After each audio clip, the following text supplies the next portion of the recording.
Good afternoon. As Kim said, I am Ann Weller. I'm the virtual coordinator for this virtual class, Idlewild, Black Eden of Michigan. I'm delighted to introduce my friend and our presenter, CJ Kingdom-Grier.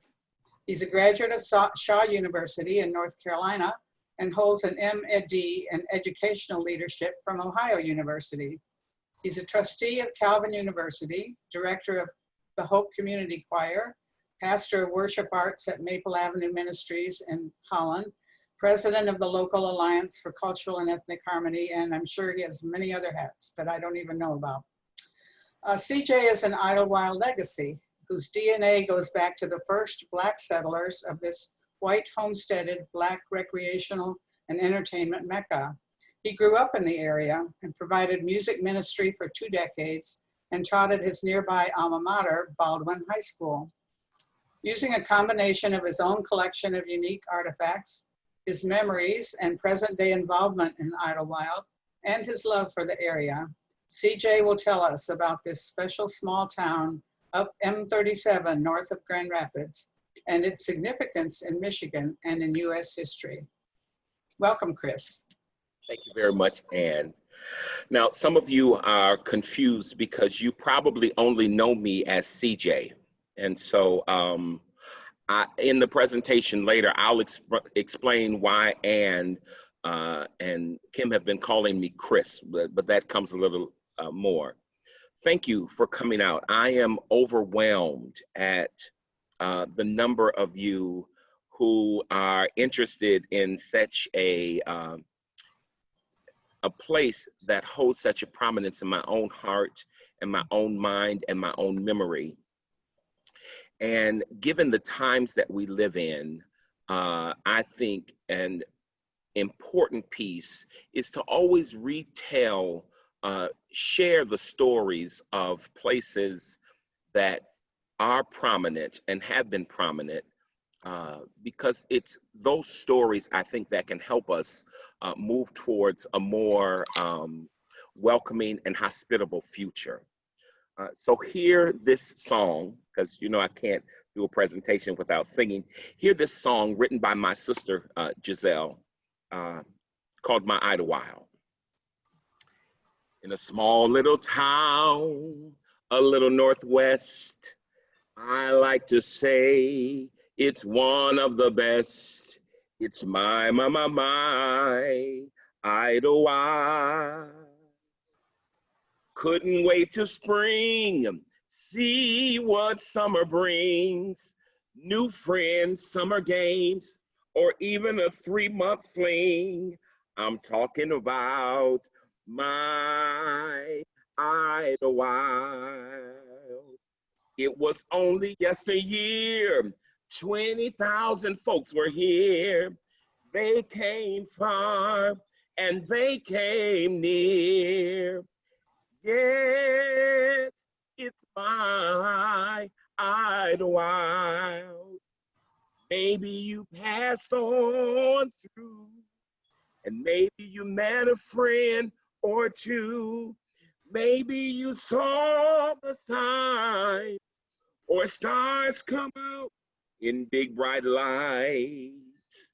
In a small little town, the history is flowing. They say at one time, it was the best thing going.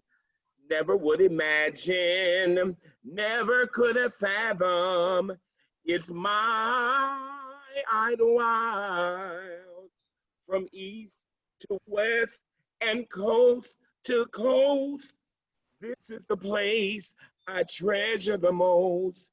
It's my Idlewild. So you need to know in, thank you guys, I appreciate that. When I was born in 1971, in Idlewild, technically in Ludington Memorial Hospital, but my parents had established their homestead in Idlewild at the time, and I'm the youngest of 5 children. There's 8 years between my sister Giselle and me, and my other siblings. They were all born in Cleveland, Ohio. That will come to bear in just a moment.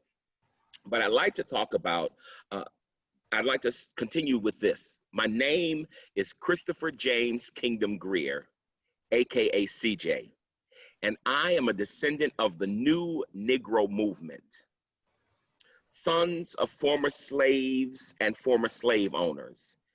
James Lyle Lee was born in 1868 in Virginia, one of two children of slave Phoebe of the Lee Plantation. He married Edith Virginia Carter in 1897. They had 10 children in 26 years. He died on May 6, 1935 in Cleveland, Ohio at the age of 66 and was buried in Highlands Hill, Ohio.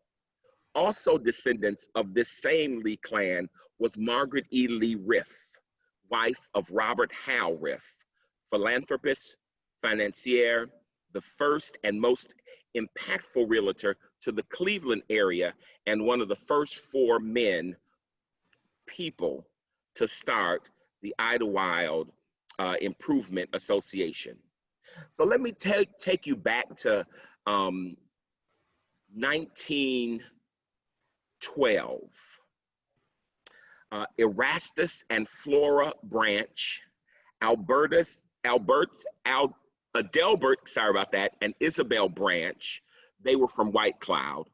Wilbur M. and Mamie Lemon and A.E. and Mondalyn Wright of Chicago organized the Idlewild Resort Company during the pre-World War I era. Most of you are familiar with the Homestead Act, its implication on white wealth building.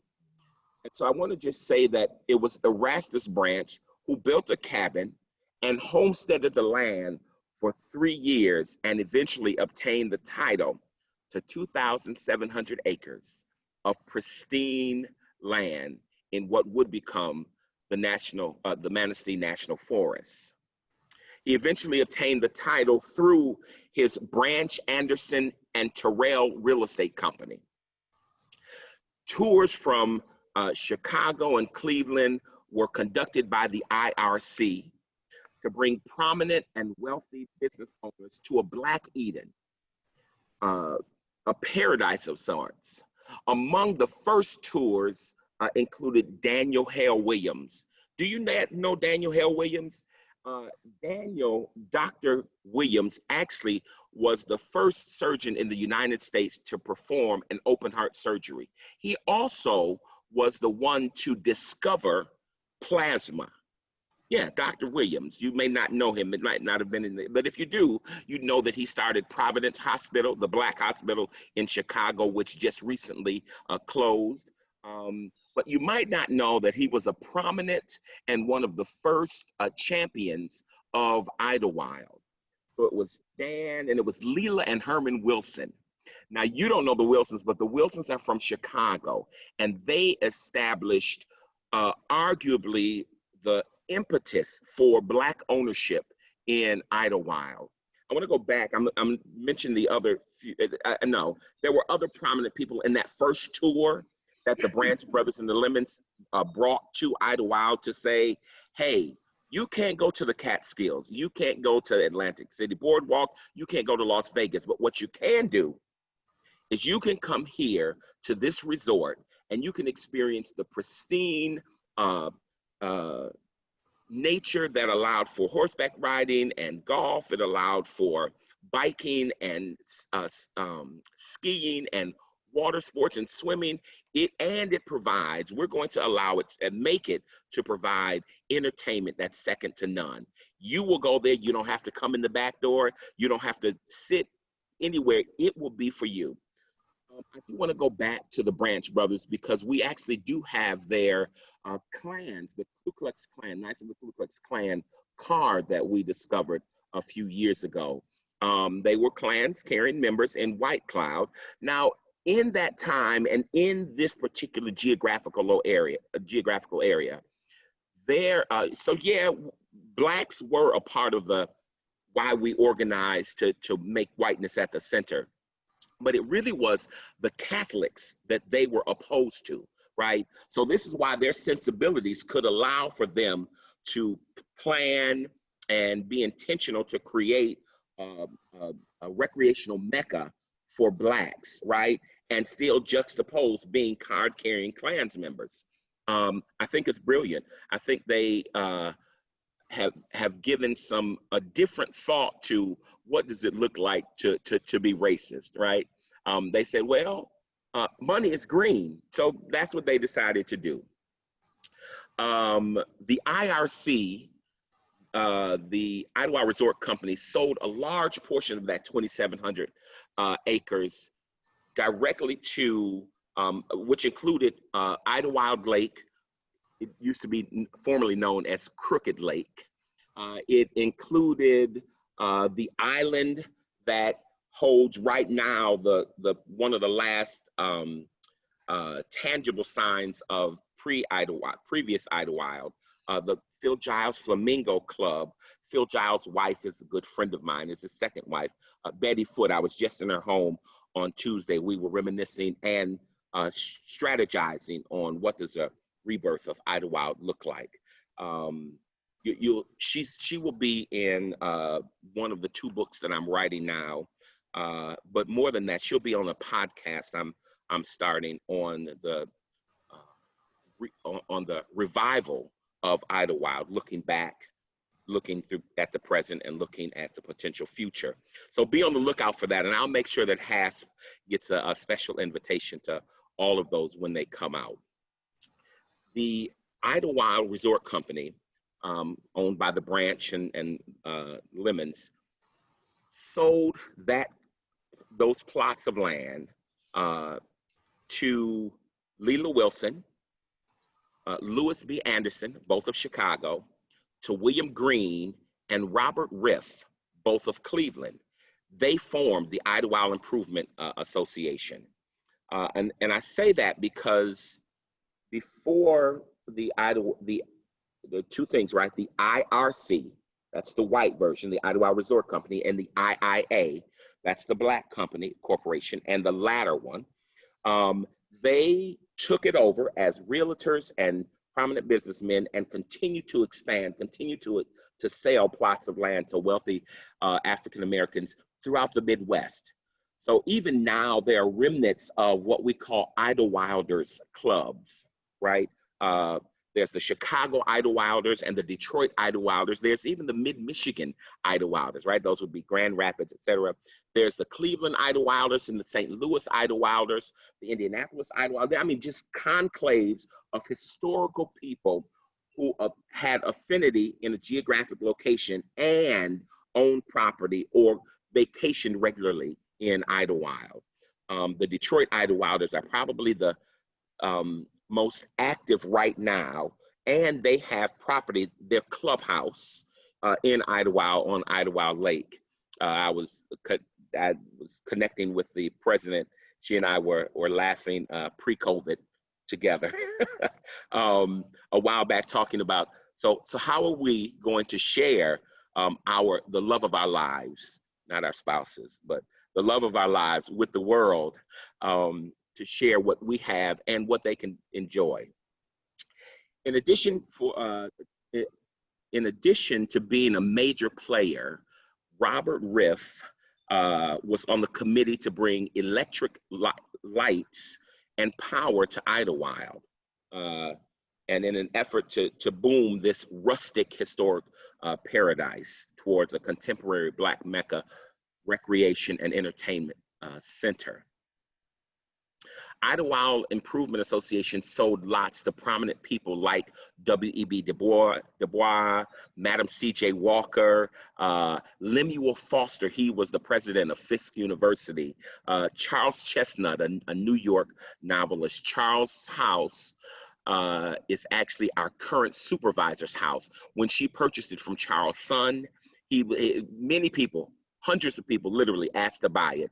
He wouldn't sell it to them. He sold it to her because she promised that his original bed, his original desk, some of his books, some original things that she would keep in the house. He didn't want to take them because they belonged to the house. They belonged to Idlewild, and he wanted somebody who would acknowledge the necessity for preservation of those with the house. And she was such, and I've let her know when she's finished with it, let me know.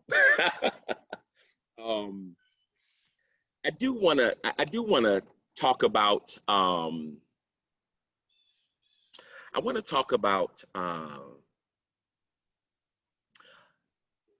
other prominent people that came and who they are. So you have the Reverend Franklin and Virginia Bray, who actually founded the Idlewild Community Church. That was the first church there, and it ultimately turned into Tabernacle AME Church. And that's the church of my birth. That's where I was born. That's where I was baptized. That's where I was an acolyte, an altar boy. That was where I perfected the gift of music and the gift singing, vocal and instrumental. And that was where I got my launch for my would-be 30 some odd years of professional music ministry. It also invited to, as landowners, the Reverend Robert Bradby.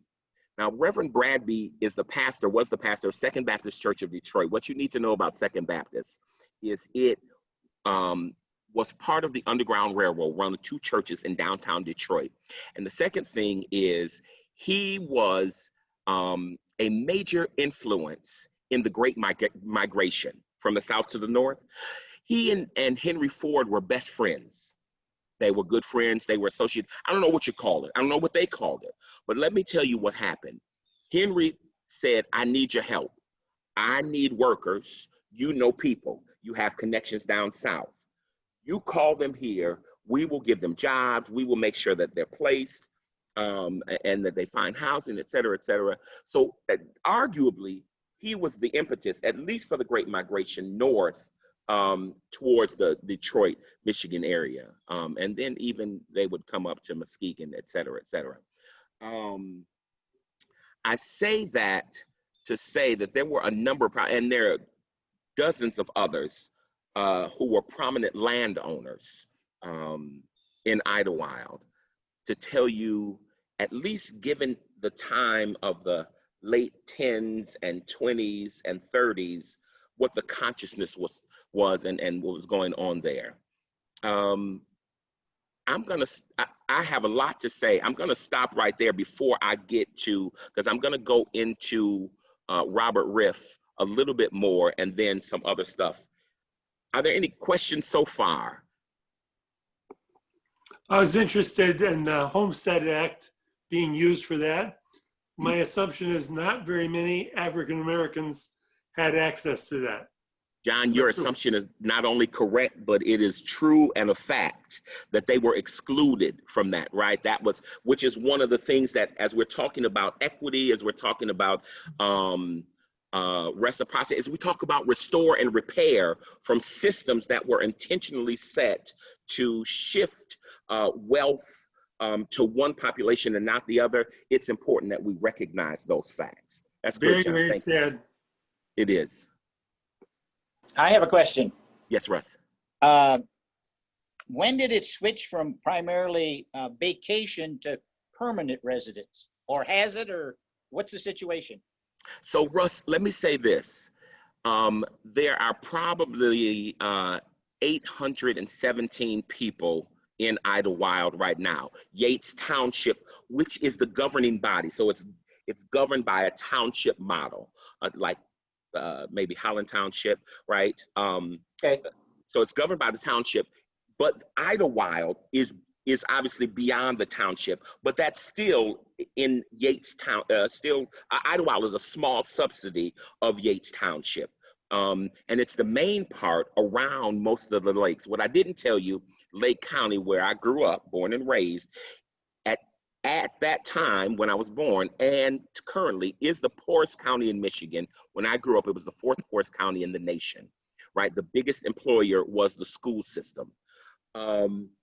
Yates Township, Yates Township, and then a small conclave in Newaygo County, Woodland Park, Bitely area, were the two places where African Americans could have a relatively clear, non-disturbed plots of land and activity north of Grand Rapids. So Grand Rapids was the stop for Blacks, right? Maybe even Muskegon, but up north, those two were the ones that Blacks could be unhindered. I was giving a group a tour on Sunday, and they said, well, were there any riots or any, it spanned through the 60s. I said, there were no riots. I said, when white people came, they came for the music, they came for the entertainment, the nightclubs, the dancing girls, they came for the debonair voices and men, and for the delicious food. I said, they had all around that they could be. And so why mess with this? So no, there was never any real racial animus that happened in Idlewild, because people knew we want to go there. we want to spend our money. We want to be entertained, yada, yada, yada. So there's some things to that I actually touch on in my book, and so much about that. But yeah, so Yeah. did that answer your question, Russ? Is it fair to say that Idlewild was more vacation and Baldwin was permanent? Is that? So we can't, I'm glad you mentioned that, Russ. Idlewild, Baldwin would be the predominantly white area, although there are Blacks who live there now and who did live there. It was a predominantly white. It was where it was where the county seat was. It was where the majority of the schools went. There was a school in Weber and a school in Idlewild. So it was most of you are from here. So it was what can I give the name to? It was like, I don't, so Macatawa, we know Macatawa, right? Out by the lake. Holland is still the hub. Macatawa is what Macatawa is, but they still need to go in Holland, right? We've got, oh good, I get his name wrong. Come on, what was his name? The grocer out there on South Shore. It's a grocery store. Come on, talk to me. Used to be Central Park Grocery? Central Park, absolutely, yeah. Right? So they've got grocery store, but they need to come into town. They need to do commerce and business. So that was the way it was in Idlewild and Baldwin. Okay. I think you're asking also, it was a primarily resort town for the summer, right? And it intentionally was for others to come to and get away and then go back to their work. So it always has, which is why at one time they had 40,000, I said that, 40,000 people during the summer, in such a way that they had to call the National Guard to help maintain order. Nobody was fighting and fussing and rioting, but you needed that to maintain traffic, to maintain the flow of things. We call that spectacular. Anybody else before I go on? Yeah, Chris, would you just sort of locate it for us geographically? I know you started, but like US 10, 31, that kind of thing. Absolutely. So let me tell you, I like to give people this image. 131, US 131, either the main highway or the back roads, right? You know that the business 131 that takes you through Standale and Rockford and Morley Stanwood and Big Rapids and Reed City, right? That's 131. And then 31, from Holland on up, Whitehall and Muskegon, Whitehall, Shelby, et cetera, up to Ludington. That's 37, and that's 131. And then on the top that divides it is US 10, right? US 10 goes from Ludington to Reed City, which is why I gave you those crosses. And Idlewild sits right on US 10 between 131 and 31, US 31. It's about 15 miles from 131. It's about 15 minutes from Reed City. It's about an hour and 15 minutes from Grand Rapids if you go down 131, and an hour and 45 minutes to Holland, on what your speedometer looks like. Don't judge me. Thank you. Did that help, Ann? Yes, thanks. Any other questions? Okay, perfect. The Riff Homestead, which is a duplex that was converted into a home, a 3-bedroom ranch with a double fireplace on 8 wooded lots on Crooked Lake, was purchased by my parents through the will of Margaret Riff, Aunt Margaret. Aunt Margaret was, Uncle Robert had passed before my mom and dad got married in Cleveland, right? He's a Cleveland realtor. And they actually my mom and dad used to drive them from Cleveland to Idlewild, which is why they got affiliated with Idlewild. And in her will, she gave the property. At least that's what my cousins used to say. Well, they just gave the property to your mom. This is, nobody gave the property to my aunts and uncles. And I said, well, that's not true. She actually purchased it. They purchased it for $10,000. And I got the document. I actually have a copy of the will in my bag right back here to prove that. I don't always carry it around. I'm doing some Idlewild stuff. So I said that she purchased it from our Aunt Margaret. After spending several summers there for $10,000 in the 60s is when that happened. I think my uncle knew then what thousands of people would come to know, and what Stevens, who wrote a couple of books on Idlewild, quotes Du Bois as saying, "For sheer physical beauty, for sheen of water and golden air, for noblest of tree and flower of shrub, for shining river and song of bird, and the low moving whisper of sun, moon, and stars. It is the beautifulest stretch I've seen for 20 years. And then to that add fellowship, sweet, strong women, and keen-witted men from Canada and Texas, California and New York, Ohio, Missouri, and Illinois, all sons and great-grandchildren of Ethiopia, all with the wide leisure of rest and play. Can you imagine a more marvelous thing than Idlewild?"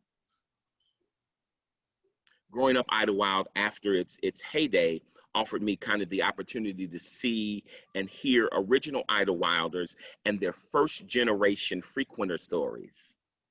Leona B. Simmons was the first Black county treasurer, owner of Lee John's Novelty Shop, where I worked. She was also the organist at Tabernacle AME. I remember she never stayed. She's gone now, so she's not going to get me. She never stayed for the sermon. When we always had several musicians. When the pastor would get up and do his prayer of illumination, she would slip off the organ and slip in the back room and head to open the store.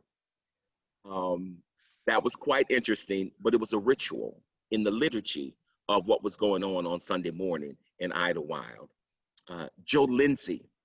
Joe is one of the living legends that I like to call in Idlewild. There are certain elders who possess stories and history, who are sages, who I'm interviewing for the books. And Joe just retired last year, 54 years of owning Blue Ribbon Dry Cleaners in Ludington. If you know Ludington, you know Ludington is a predominantly white town. If you know Ludington, you know that there are only 2 Black landowners in business owners in downtown, Joe and Mary Trucks. Joe started in the mid 60s. I'll tell you a bit of his story. Joe stood behind the counter, not behind the counter, behind the window, right? So there's the counter and then the area for where the dry cleaning happens. He stood behind there, and that's where he stood. He worked on clothes. He did everything. He owned the shop outright. He purchased it from after doing dry cleaning in both Meridian, Mississippi, and Cincinnati, Ohio. He purchased it in Ludington when he found it was available. And he practiced what I've coined as strategic hospitality. He intentionally did not let people know that he owned it, right? And why was that? Because in the late 60s, in the mid 60s, in the late 60s, you know what was going on. You know better than I do. You remember it. You have a keen insight on exactly what was going on. And so in order for him to be successful, in order for him to be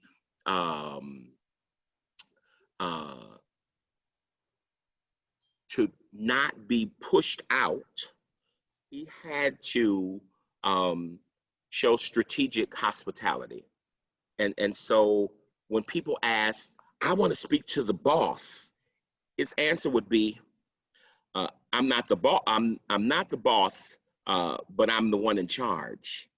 He said most of the time they left with anger, right? He never said I own the place, right? It was strategy. It was a strategy. Now, if you looked on the books, you could know that Joe L. Lindsay was the owner of that property. You'd know that he had a business license with the state of Michigan to run a dry cleaner in Ludington and in Baldwin as well. You know these things, but to the naked eye, to the regular customer, he was just the black man behind that. And so I asked, I said, Joe, why didn't you? The revolutionist in me said, why didn't you just say, I own this place? He said, I thought it was more strategic to allow them to think that it helped them to think that they were getting, he said there were 4 other dry cleaners and people came to me because they wanted a black person to serve them. I said, oh man. And I had to think about that. Strategic hospitality, intentional business practices for a black man from the South moving to a predominantly white business area in the North. And there's stories like that have yet to be told. You hear all of the stories about the entertainers like Joe Louis and Sarah Vaughan. You hear the stories about Brooke Bennett and Fats Waller, all of which headlined Idlewild, right? You might know of the Flamingo Girls or the Flamingo Ladies, which had the full feather hairdresses, the nice tight sequined bodysuits, and sometimes the tail feathers as well, dancing more limber than the Rockettes, right? You might know them, but they all left. Joe stayed.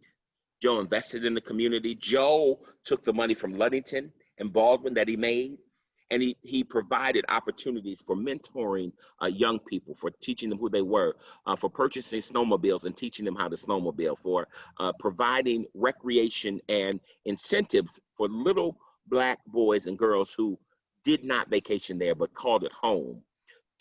Plus he had children. He had 5 kids. So he had an opportunity and a responsibility and took it and did some great things. I want to introduce you to Julia Thomas, who, while serving as the local Idlewild librarian, masked her work of summer, weekly, and year-round weekend nourishment of Black race enrichment, interspersed with Bruce Lee movies, macrame, hook and loop pot holders, ceramic figurine paintings, making and painting clay artifacts, and of course, Idlewild history, among other things.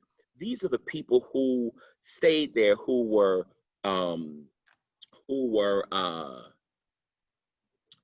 intentionally investing when those 40,000 or 20,000 or 10,000 in a normal year, people came from all over to Idlewild and then left. Even the entertainers who owned businesses, they purchased property, but they didn't invest in Idlewild. These are the people who invested. I start my book, one of them, Then Came Sunday. I started out by saying, you've heard the stories of Idlewild, the Black Eden, boasting some 300 Black businesses at one time. You may even know the clubs, the hotels, and dining establishments. But just like Friday and Sunday nights were teeming with life, then came Sunday, all heaven broke loose. That's the first part of my chapter of the book. Then came Sunday. After the Idlewild nightclub sold their last drink, we had church. The socio-political life through the churches of Idlewild, Michigan. There are 6 of them. I was minister of music or played at 4 of them. And so I've asked each of them if they would allow me to come and get into their archives, and all of them said absolutely. Even the 2 that was not affiliated with, they said absolutely, come and have what you want. As a matter of fact, I went there yesterday, and I've got some documentation from the first church, Tabernacle, as early as it started in 1923. I've got some journals from the 30s and from the 50s of visitors, and even one signed by the founding Pastor Reverend Bray, who I told you about earlier. So Tabernacle African Methodist Episcopal Church is what was the first church. And what they did, you see this brick structure. Underneath this brick structure actually is the original wooden domed structure of Idlewild Community Church. They took it, they moved the wood structure 180 degrees, and they encased it with brick. Actually, now they've got some roofing problems because it's the same roof as it was in 1923, but it was still profound. The different seasons of Idlewild. When I talk about the revitalization of Idlewild, I tell them, I say, you know, we don't need to just focus on the summer.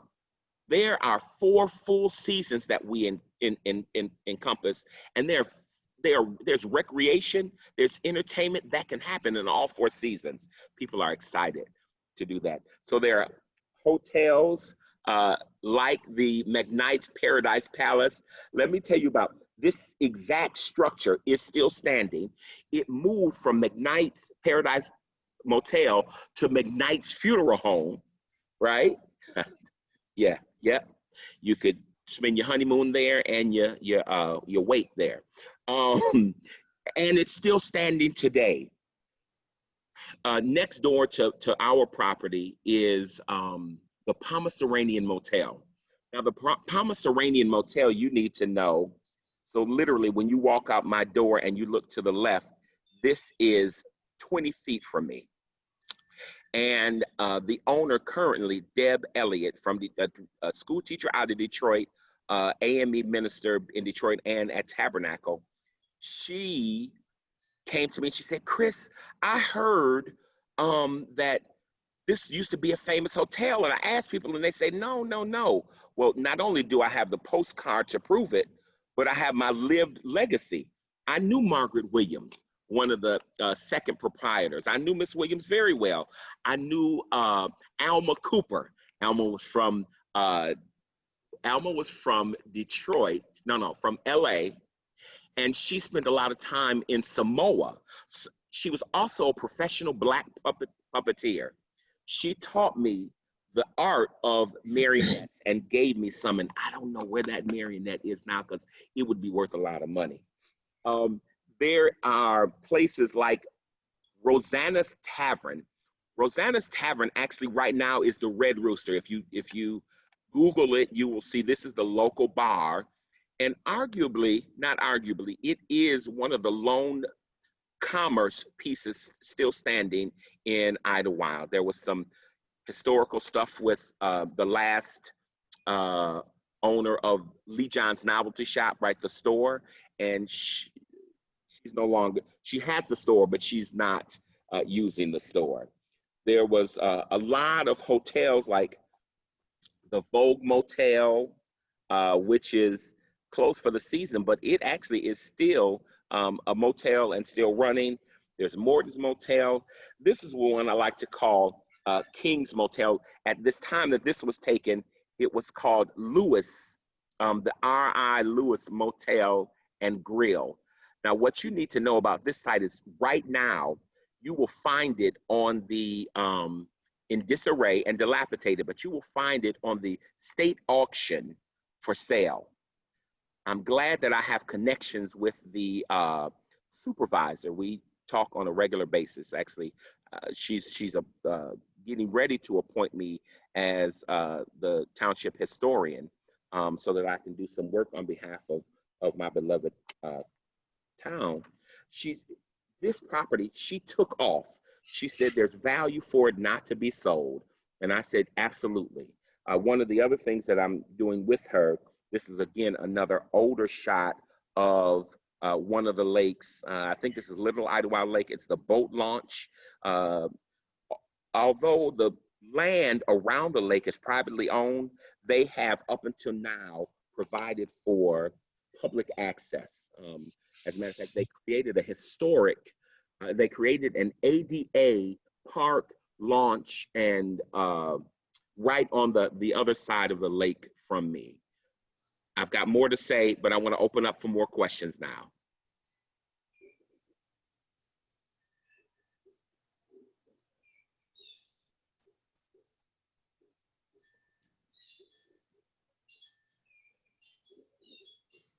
When I talk about Idlewild, there are two things I must go to. The first one is there are publications like Jet magazine. Jet was published by Johnson & Johnson in out of Chicago, and they sold and they stopped selling physically, I think about 3 or 4 years ago.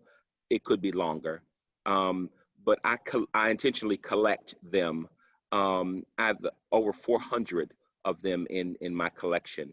But they talk several times, both Jet and Ebony, Life magazine as well, published articles on Idlewild. This one this one is about women in medicine. Lo and behold, I'm looking, and my pediatrician, America Nelson, is in this book. And not only is she in this book, but she knew that she was in this book, is talking about the doctors, the new doctors at that time from Meharry Medical Center down south. So this is February 13th, 1958 version. Dr. Nelson right now lives in Kalamazoo, and she actually has some stuff that she is providing for me. 1962, in the 1950s and 60s, they put out what would be equivalent to our Center for Visitor Bureau, whatever our place is over there that puts out the little magazine about Holland and tulips. Idlewild's magazine. And so it was a publication that had stuff on the front, usually mimicking what I think is, here's the second one, mimicking that I have in my possession, mimicking what I think is the Jet's Beauty of the Week. Jet came out once a week, and in the middle of it, it had a lady in a swimsuit.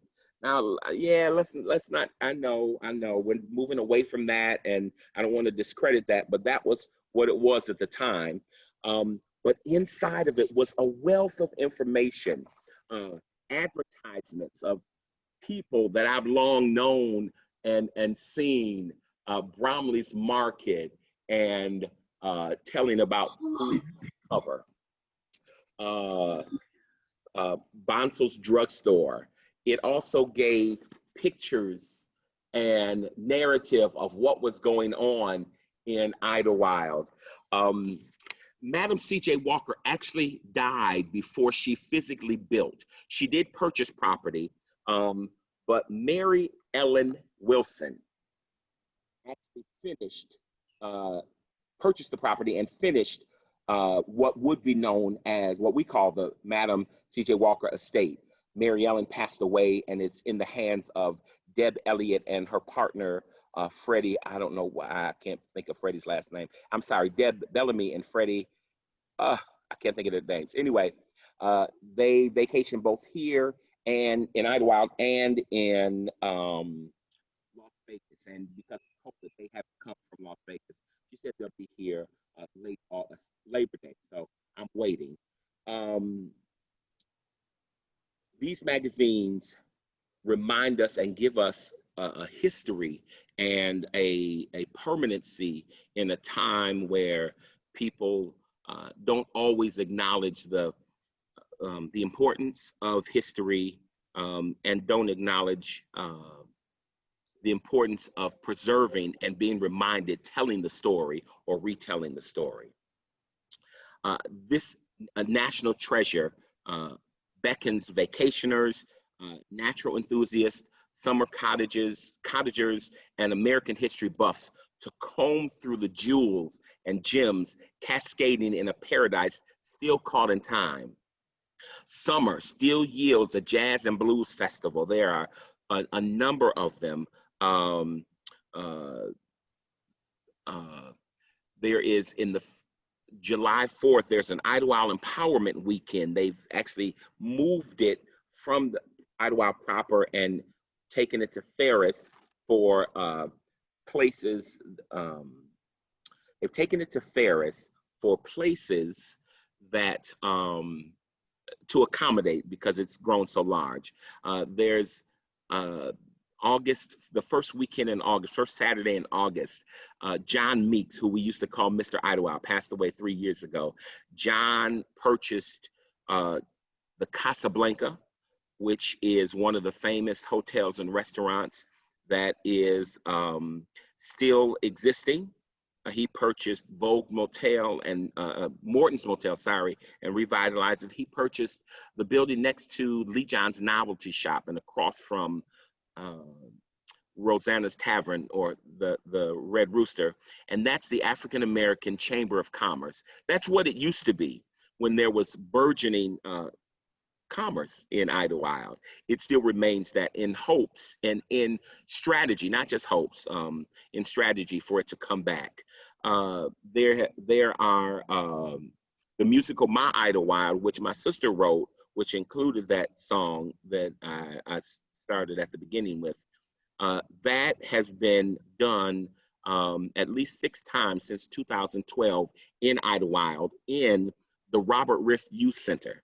So my uncle, my great uncle, actually donated land and money to build the youth center because he knew the importance of investing and reinvesting in young people. And so he provided that, and it still sits today and is used widely. We used to use it as a skating rink, and then they doubled it later in the 80s, and it became a skating rink with the major stage on it. And then on the other side was a stage that connected with that stage with a folding partition, and that was the bingo hall. So Monday, Wednesday, and Friday, you could go there, and Cal would call out the numbers, B17. That's a good bingo. I have fond memories of sneaking in, because I wasn't allowed to, obviously I was young, be in that part of the building, but I remember it well. Talk to me, what else? Any other questions of what I've said so far?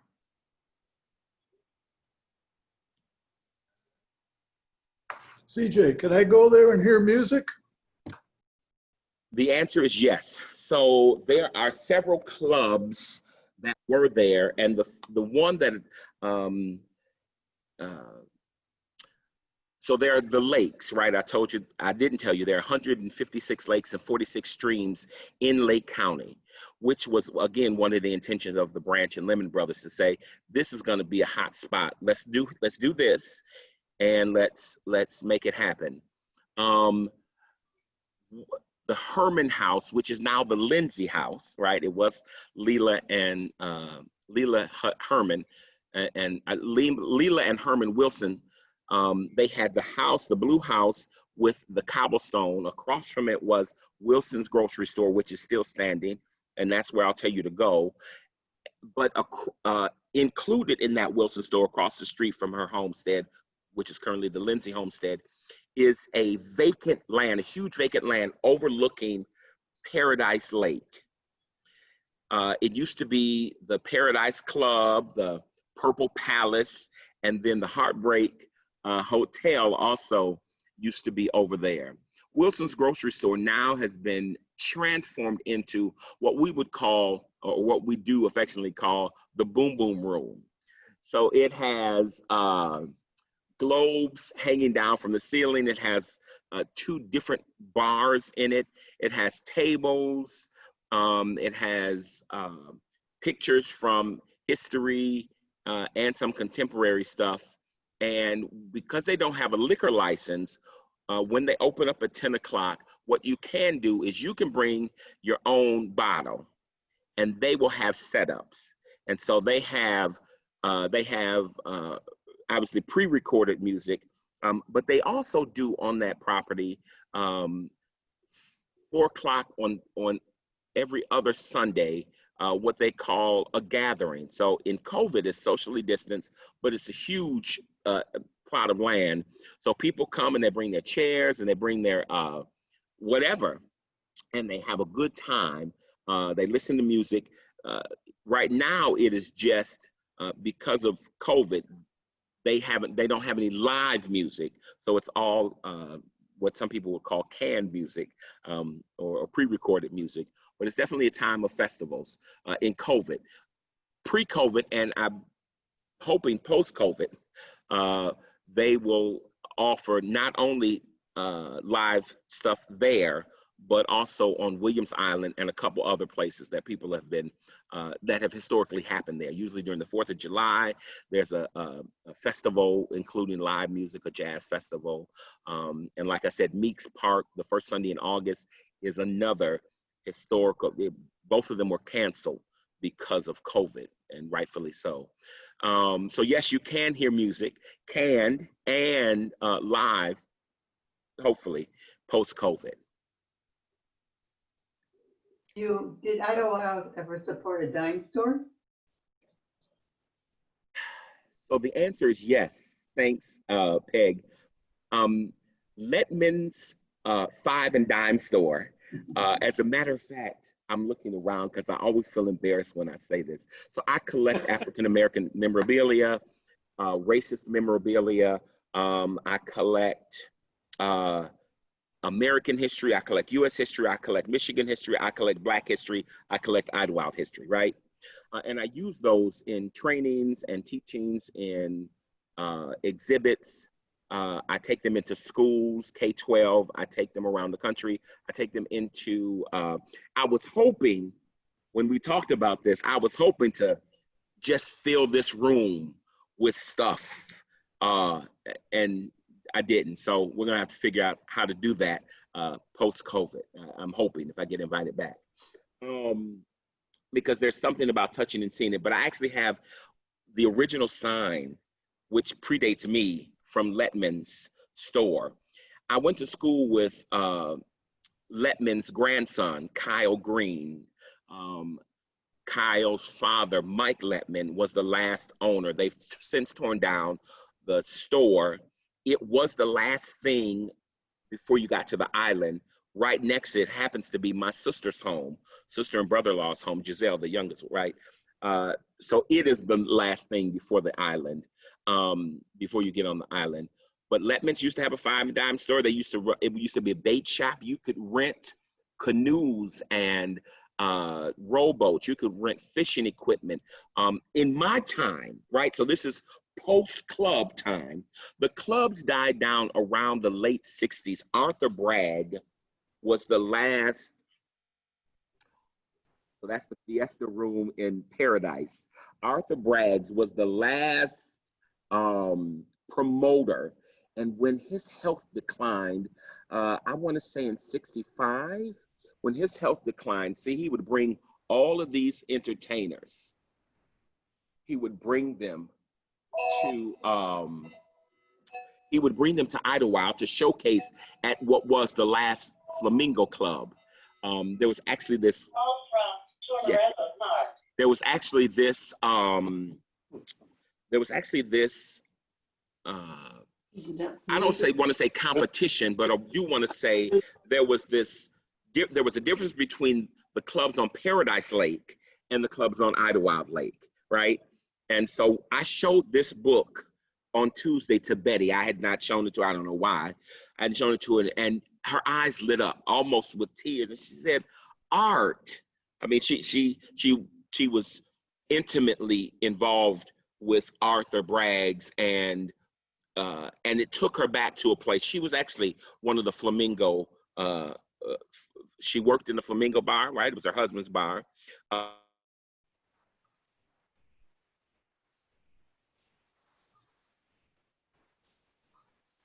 We've lost your mic.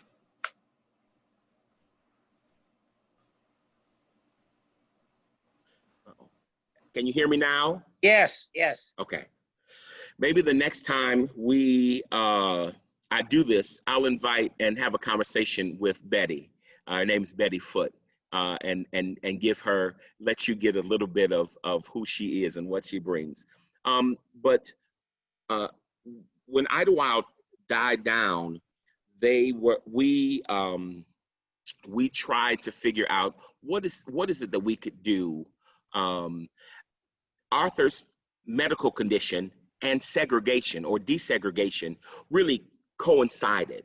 And so I think if he had been more healthy, I think he could have continued the promotion, and because he had contacts all over the world. He would bring the stars in, the budding stars, and what would be called the Chitlin circuit, right?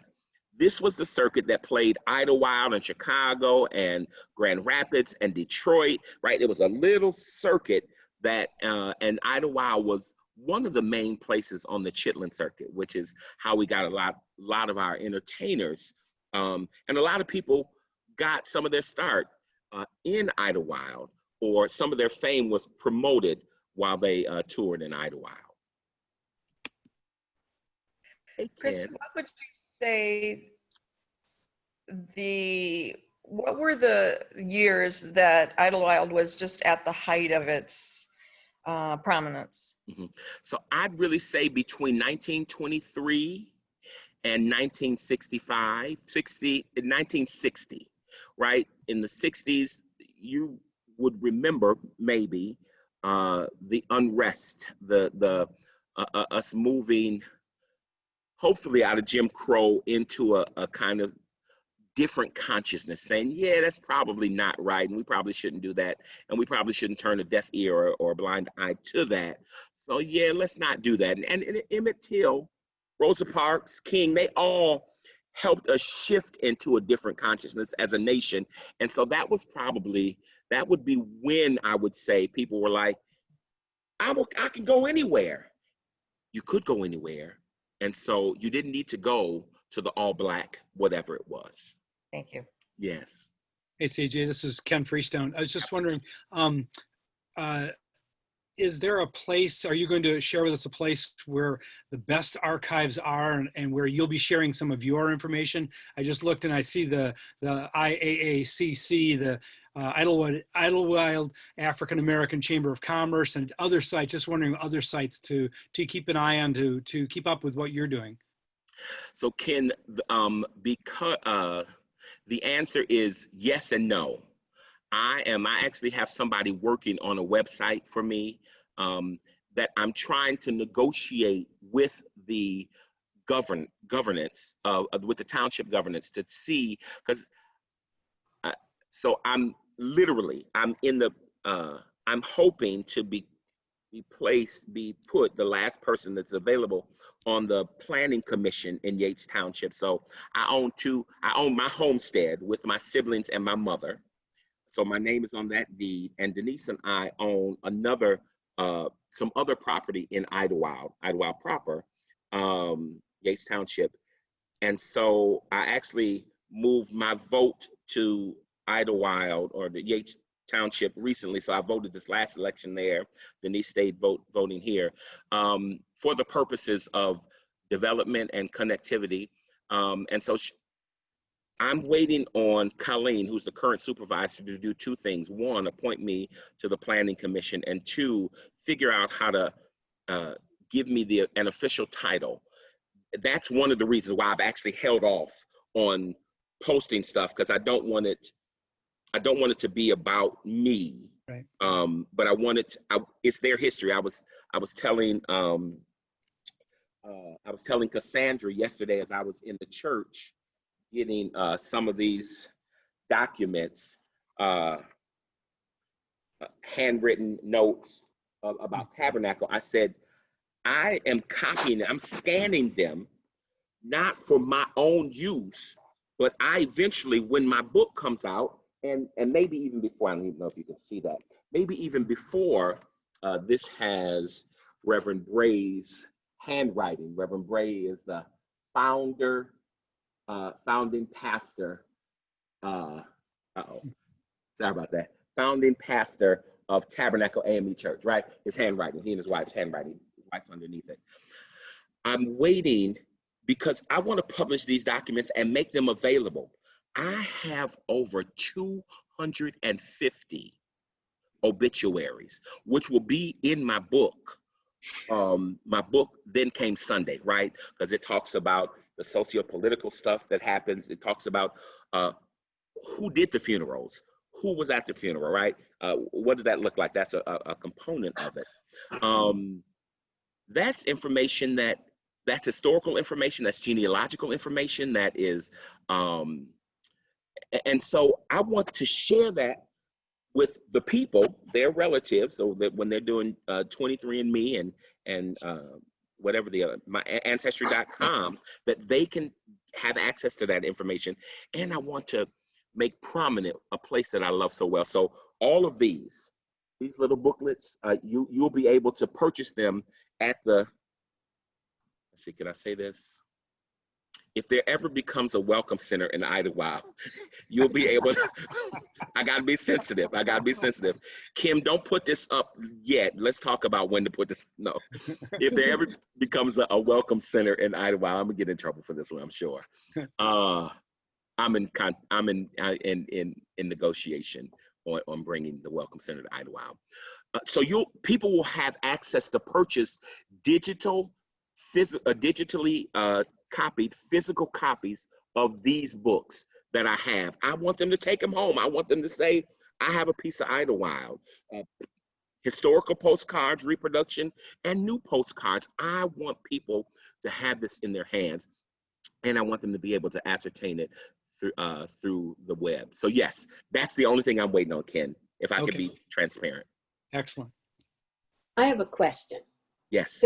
Since you presented this so beautifully right after lunch, and it is summertime, and we can't gather outside with any friends really in groups, I would love to know what you remember from your childhood about large gatherings that included food, and what those recipes were, and who cooked them, and perhaps, something about your neighbor who had a specialty that you always looked forward to when you had a gathering of friends. Donna, I'm beaming because I think of Angela Williamson. Angela Williamson went to the Church of Christ. So let me give you another term, right? I'm trying to widen your vocabulary. I've given you intentional hospitality or strategic hospitality. Let me give you another word, web story narrative. Now, some people call it ADD. I call it, there is a web of stories that happen and they tell what you asked for, right? In traditional European understanding, there's a point A and a point B. You tell a story from beginning until end. And I suggest that there's another way to tell it in terms of a web that goes back to your answers. So Angela Williamson, she went to the Church of Christ in Baldwin. She's African-American. Church of Christ was an predominantly African-American church. They would identify themselves as a New Testament church. And because they can't find any reference to instruments in the New Testament, they don't use instrumentation except the voice. And I just need to tell you, I've been to some of their conferences in Detroit, et cetera, and arguably their music is some of the very best, period, point blank. Most of you know I've done music all over the world, Bangladesh, Nepal, South Africa, Paris. I've taken choirs all over the world. Arguably, their music in their convention is one of the best presentations. So Angela goes to this church Angela's daughter, Renee, and I went to high school together. She graduated the year before me. Angela's gone on, she's passed away now. Angela used to make a 7-Up cake. Angela's 7-Up cake was just divine. So it was a pound cake that I'm assuming was made with 7-Up instead of water or whatever you make with pound cake, right? But every time I have something like it, it takes me back to the times of how she would come to my church. There was a fellowship of churches. And so when they came to my church, I would play the organ and she would laugh. She said, there's something you do on that organ that makes people shout and makes people dance. And I see it when you play that one chord, and we laugh about that, right? And it takes me back to a sweet time. It takes me back to a time where people got together. I would request it for my birthday. When I brought my wife Denise to meet my mother and my community, I also would take it. Am I okay on time? Yeah, I think so. Okay. Okay. I requested Angela's 7-Up cake. And actually that was the last time at my, I guess I could call it an engagement party, introduction of my fiance party. That was the last time that I had Angela's cake in her presence. So that was a special time. Mother Withers was Contella, who was my musical mentor, and she was his mother. Mother Withers made this corn bake that had strips of smoked thick cut bacon on the top. I've tried to recreate it and it's good, but it's not Mother Withers. And she was the one who taught me, right? This web of stories you're asking about, Gavin. She was the one who taught me you don't change the temperature on your oven. You always keep it at what? What's the degree that you keep your temperature on, Cooks? 350. You got it. She said, you cook everything on 350. I said, Mother Withers, but the book says, Betty Crocker. She said, what did I tell you? What did I tell you? Keep it on what? Yes, ma'am. So it's ironic. I get tickled because my kids know. My son called me. We were in Idlewild Monday. My mother's had a care conference. We were in Idlewild, and he called me and said, Dad, I'm cooking some pork chops. I said, okay. Now, my son is 15, Christopher. He said, now what do I put the pork chops on? And I said, Dad, what's the temperature? He said, 350. I said, yeah. So again, that made me think about, right, passing down and sharing. Church potlucks were another one. Let me tell you about Mabel Zollicoffer. I actually published Mabel Zollicoffer's macaroni and cheese on the internet with the permission of a couple of her nieces and nephew. She was a missionary in the Churches of God in Christ. Elder John C. Pelham was her brother, and she was a short, stout lady. Her and her sister, Margaret Pelham. Mother Zollicoffer made a macaroni and cheese that I would pay 5-star restaurant money for. And I remember clearly watching her as after church, we would always go to her brother's house, Elder Pelham's house, in this 13 to 16 year age group when I was the minister of music over there. And every Sunday, I would watch her cut up butter in chunks. I would watch her use, at that time, carnation condensed milk. I would watch her put in the noodles, cook the noodles with salt, and then season the noodles with salt and pepper. I'd watch her shred cheese, and I'd watch her chunk cheese. And she'd put the chunk cheese and the pats of butter in the seasoned noodles while they were still warm. Then she put the shredded cheese on top, and she used the evaporated milk did I say condensed milk? I meant evaporated milk. Not condensed milk. Evaporated milk into it so that it would give flavor. 45 minutes at 350, not 46 minutes, not 44 minutes. I'm telling you, it was ritual for me. And I'm writing it down. I'm writing it down. You're wrong. So it was ritual for me, and it was therapy. So when I cook it, right, it takes me back. It's also a comfort food, period, you know. And I have a bias. Can we talk? I know I'm the president of ACEH. Everything is equitable. Everything is. I have a bias. I don't like creamy mac and cheese. I like cuttable mac and cheese. I like cuttable mac and cheese because of Mabel Zollicoffer. I prefer cuttable mac and cheese because I thought that she presented to me what was arguably the best culinary dish that I know of today.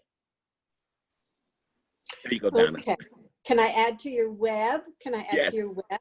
She may have had a relative, but when my father was taken on the flight to Washington, D.C. as a World War II veteran in his 90s, the tour said the first time mac and cheese was served in the White House was under Thomas Jefferson, and Thomas Jefferson had a fabulous cook. All right. I like it. Any other questions? I've got more to share if you'd like it, but I want to leave some room because I could talk. The truth of the matter is I could do a week-long conference on Idlewild. CJ, one more question. This is Ken again. One more question about the coming out of Idlewild. With your music background, was there a lot of original music that came out of Idlewild? There were a lot of performers that went there, but was there music that came out of it also? And will you be doing something with that too? So Ken, unfortunately, let's talk, right? You know that the genre of Black music, blues, jazz, and I'll include R&B, but usually comes out of an experience. So even though some of the famous people did works that people heard of before, there were plenty of times that they coined music right there. They wrote music, it was right there. I don't have access to any of that archival information. I have access, and the next time I'll show you, I've got some original footage, video only, of the first time, and I think this is 1913. It might be 1912, but I think it's 1913, where you see Blacks in stagecoaches, not stagecoaches, in Model Ts. You see Blacks on the island, right? So it's on the island, on the beach across from Phil Giles. So you see this before the clubs were created. So I do have footage and access to archival stuff, but none of that you ask for, Ken, because I've been thinking about, what would it be like to relive some of that stuff. And so some of it is about some of the people who came there and then some of the songs they sung. But there are a couple of people like my sister, Giselle, when she wrote My Idlewild, she has 4 songs that are indigenous that she wrote that deal with Idlewild. One's a fancy, must be in Idlewild. The music starts playing. I can't do it without the words, but right, it's a fast pace. And I actually did with my children's choir. I have an after-school arts program, and one of the choirs does a Midnight at the Black History Museum, and the other and some other Black history stuff, including Idlewild. And we created. I created it, but I created them with them. We're going up north, dun, dun, dun, dun, dun. We're going up north, dun, dun, dun, dun, dun. We're going up north, dun, dun, dun, dun, dun. Like the Underground Railroad. In 1912, 3 men started to sell plots of lands to wealthy Blacks so they could enjoy the So I've even created songs that talk about the history. but I don't have access, and I have been unable, because I have looked for songs that were penned in Idlewild. That is a question that I could maybe ask Betty or Joe. That's a question. There's a few other people who are around. Mr. Vyson, Clarence Vyson, he's a Baldwin Weber native, sharp as a tack. He's 99, in a wheelchair, but his mind is crisp and clear. And so I thank you for asking that question, Ken. I'll definitely ask all three of them that this afternoon. I'll get them on the phone. That'd be great. Thank you. Yeah. Thank you. When we've been in Baldwin in the band shell behind the ice cream store. Yes, ma'am. And Winger Pavilion. Yeah, musicians would come from Idlewild and, well, from all over, but they would it was kind of improv. I don't think they were necessarily writing it down or keeping it later, but it was great. And it was like twice a week. That's right, on Wednesday nights and Saturdays. Yeah. When I took the job here at Holland, remember I was telling you about Mother Withers, her son Contella had passed away, 97. And I was moving here, and I just was assured, since he was dead, that I was supposed to stay at my little small church in Baldwin, because there was going to be no music department. I was the only other musician. And Mother Corley came up to the organ during the time that Maple Avenue was in conversations with me and saying, "We want you here." And I was like, "No, I can't go." Mother Corley came and sat on the organ next to me during offering and said, "Baby, the Lord told me to tell you, you are to leave this place and you are to go to Holland. You're going to find a wife and you're going to do some good things and make it." I said, "Mother Corley?" And Mother Corley was Contella's godmother. So for her to tell me that meant something. She knew the importance of the music ministry at Christ Community Church at the time where I was at. She knew the importance of my work in the school system as a teacher, as an African-American male. She knew all of that importance. So for her to tell me that was big. I did listen, which is why I'm here. But Marcia Eden. Marcia was the principal of, was it Lincoln or was it New Groningen in Zeeland? I can't remember which one. She had a cottage on Big Star Lake. Marcia saw me that Saturday when my choir performed and introduced herself and said, "So you're coming to Holland." I don't know how she heard. And she welcomed me. And actually that relationship had me my first 5 years, including that choir sung at my wedding.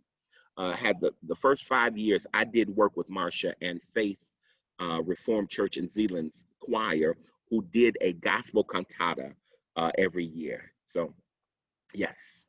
Hi, I have a question. The New York bestseller author, Pearl Clegg, Yeah. she's written a couple of books on Idlewild, and I wondered, could you tell me how much of it was fiction and how much of it is truth? I'm gonna go web for you. What time is it? Okay, I got 10 minutes. I'm go web narrative storytelling again. Pearl's sister, Pearl's niece and nephew, we went to school together, Jaffe and all of the kids. Pearl's nephew actually has taken over the Cleage estate, right? There are 3 houses in a row on Idlewild Lake, owned by the same person that has been in the same family. Actually, one of them, what's his name? William Cleage. One of them was one of the one of the original of the 20 people who came to the Idlewild Resort Company, right? With Leela and a bunch of other ones before Idlewild Improvement Association. He was one of the original ones. And so that property is still owned by that family. The current guy who owns it, which is one of their distant cousins, actually is a builder. He's from Detroit. He's been given an award for his architecture, and he's actually in charge of, he's the new chairperson of the Planning Commission in Yates Township. All of Pearl's books are set in Idlewild in some sort of way. What looks like Crazy on an Unclouded Day was the one that took her to Oprah Winfrey's bestseller, right? She was the one who introduced Pearl to the world. A lot of it is, so some of the stories are fiction, but a lot of the back content is clearly Idlewild, as I know it. So I think a lot of it is, and it varies, right, on which book you're talking about, but a lot of it, all of it has full elements of Idlewild. And the characters. Some of the characters, yes. We don't talk about their names locally, but we know who she's talking about. Also, I don't know if you know, but she was married to Miles Davis, the Pearl? famous jazz. Pearl, yeah. Oh, I know. wow. It was a turmoilous marriage, but nonetheless, they were married. CJ, I have a question. I'm not trying to ask it, but Just ask it, Brad. well, you know, this all sounds very idyllic and it was wonderful. Surely the KKK or people like that were watching all this going on, and were there ever confrontations where they just didn't care for all this? No, right?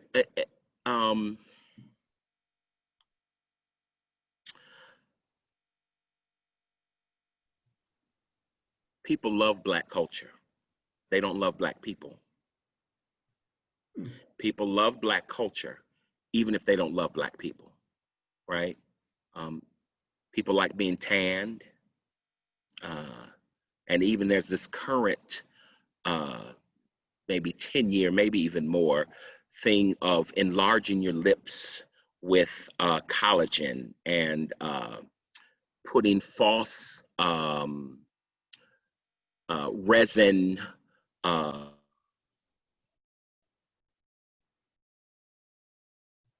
Losing your sound. You muted again. You're muted again. Sorry about that. Can you hear me now? Yes. Okay, so there's this current rage of wanting to have the attributes of what was demonized at one time, right? Big lips, big hips, big bottoms, this curvaceous thing. There was one, right? So we love Black things, culture even, but even when we don't love Black people. So people loved what they got out of Idlewild, right? It was just like Joe Lindsay. I love that a Black man was serving me. I know it was good. It was going to be great. It was going to be pristine, right? So there was no need. And people knew that the Branch brothers were KKK, even though they sold it. It's right. It's strange, but it's their legacy as well. That makes sense. Thank you. Yeah. CJ? Yes. This is Peg Van Grau. Of the original 2,700 acres, what has happened to the ownership of that land? Has it grown? Has it shrunk? Has it changed measurably? So the township is still the township, right? I would say it has grown because Idlewild, Yates Township is larger than Idlewild. Idlewild is the small 2,700 acres. And I can't tell you right offhand what Yates Township's acreage is. But people have shifted from, there are people who own almost all of it except for what's available online in September at the sale. But yeah, people have expanded on it and built. Thank you. All right. Chris, this is Louis. Yes. I have a question about the heyday of entertainment in Idlewild. How large were the venues? How many patrons could they get into any of the clubs? And how did they make it worthwhile for those big name stars? I noticed that the poster you showed us featuring Art Bragg, the promoter, included Eddie Vinson, a very well-known saxophonist, and that was in the late 60s. But take us back a few decades and describe how popular it was. So first of all, I don't know when the establishment of fire codes happened. But let me tell you, oftentimes there was standing room only. Clubs could accommodate, so I'm thinking, so these weren't 500 seat auditoriums. Right now, I think the Flamingo Club has 3 parts to it. Its structure is stable and steady, and we'll hopefully I'll be able to invite you there post-COVID to see it. It has its original mural in the main middle room. It has its original bar in the main center room. It has its original long bar in the bar, which is on the east side of the building.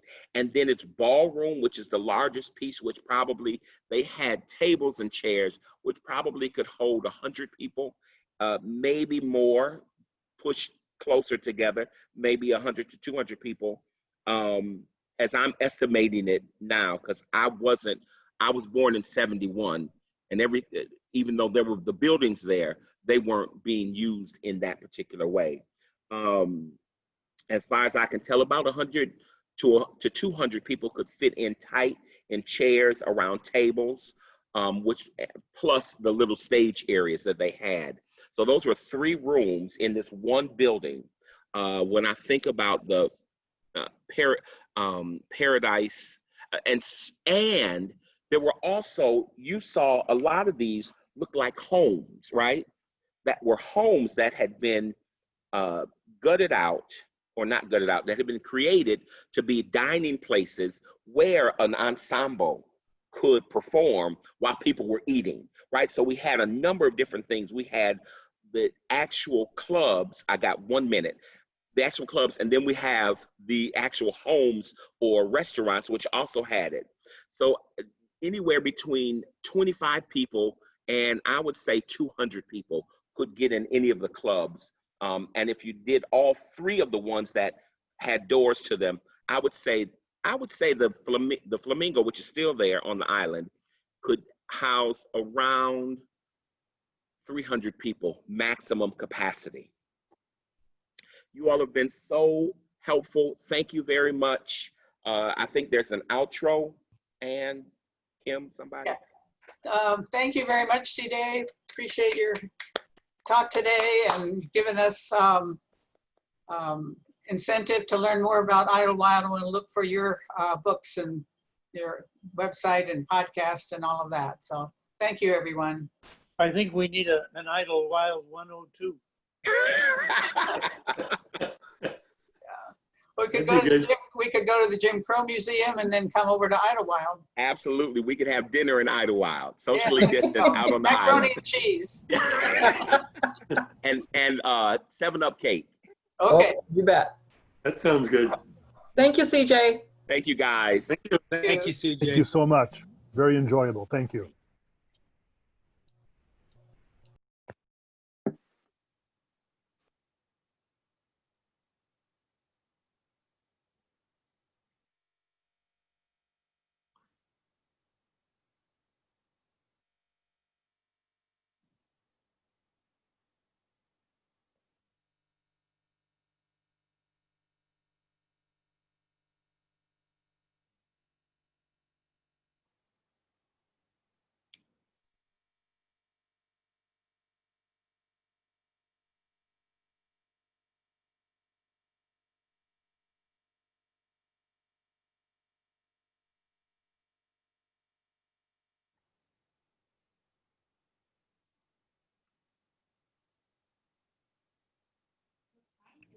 Are we all done, guys? I think so. Okay, thank you so much. That was awesome. Thank you. Bye, everybody.